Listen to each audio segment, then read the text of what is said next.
The UN's dogged pursuit of a Palestinian state less than 2 years after the October 7th Hamas killings and kidnappings of Israelis in 2023 has to a large extent left no doubt about the anti-Israel bias of the world body.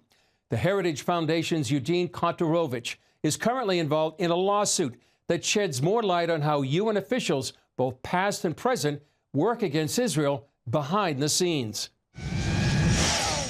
Eugene Kontorovich here. Thanks for joining us. You're a senior fellow at the Heritage Foundation. You're involved in a lawsuit that's really unique. Tell us about it.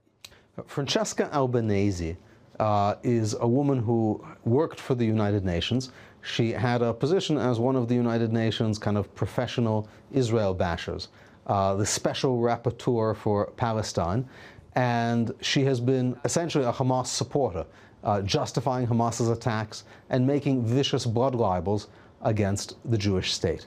But now she's gone further, and she's started defaming American companies and American NGOs, American organizations, accusing them of genocide for merely being involved with the state of Israel. Now, that's legally baseless, but it's also defamatory.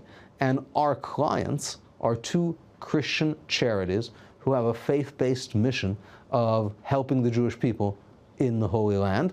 And for that work, she accused them of being accessories to genocide, threatened them with a whole bunch of scary consequences, including criminal prosecutions, and that is defamation.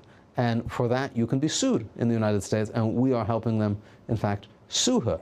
Now, she is not actually a United Nations official anymore because she was reappointed to her position in a manner that has been deemed improper. And the United States, this is the most amazing part, sanctioned her a few weeks ago for working with the International Criminal Court against Israel. So she has been sanctioned by the United States. So her property is frozen in the United States. She can't travel to the United States. But at the same time, our clients want justice and want restitution for the harm they've suffered from her. What does the message that she's done to these two organizations, what message does that send? What she is trying to do, she understands that Christian support for the Jewish state is a fundamental part of the strength that it has, but she also sees it as the weak link. Right? Companies that do business within Israel, they're doing it for profit. She thinks these Christian charities, they're not making money off it. If I scare them, right, that will break this crucial connection between Christian people and the state of Israel. Now, she's wrong. These groups are not running away, but they have suffered real harm. And for that, they want to hold her to account. And for the lies that she has said about them, they want to hold her to account. Yeah. How do you see this going forward now? So she is almost certainly going to say, as a UN official, I have immunity.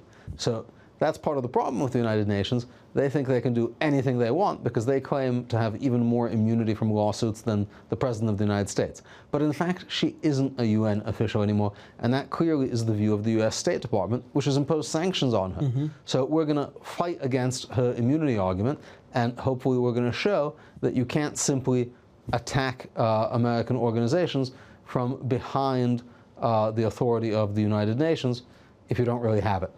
Is this one example of what may be a growing trend of trying to disrupt this relationship between evangelical organizations and the state of Israel? Yeah, absolutely. And you see it in different places and from different sides. But it shows that she understands the importance of the relationship, because some of the other targets that she has attacked are major corporations, Caterpillar, whatever, Airbnb. And these are small Christian charities. Why did she pick such small groups? Because she understands the spiritual importance of this, and that's what she's coming to destroy. They're fighting back. Are there other groups doing the same thing or thinking of the same thing? She only named 2 Christian groups. Both of them are suing. But of course, we would be delighted if some of the other companies that were named would also join. Yeah. Final thoughts. What's at stake here? Part of the problem with the United Nations is there's no accountability for them. And in her case, she's not even part of the United Nations, but she's trying to use it as a shield. We need to begin showing that you cannot simply hoist the blue flag and commit any kind of violation you want. That's the message here. Eugene, thanks so much for joining us. My pleasure, Chris.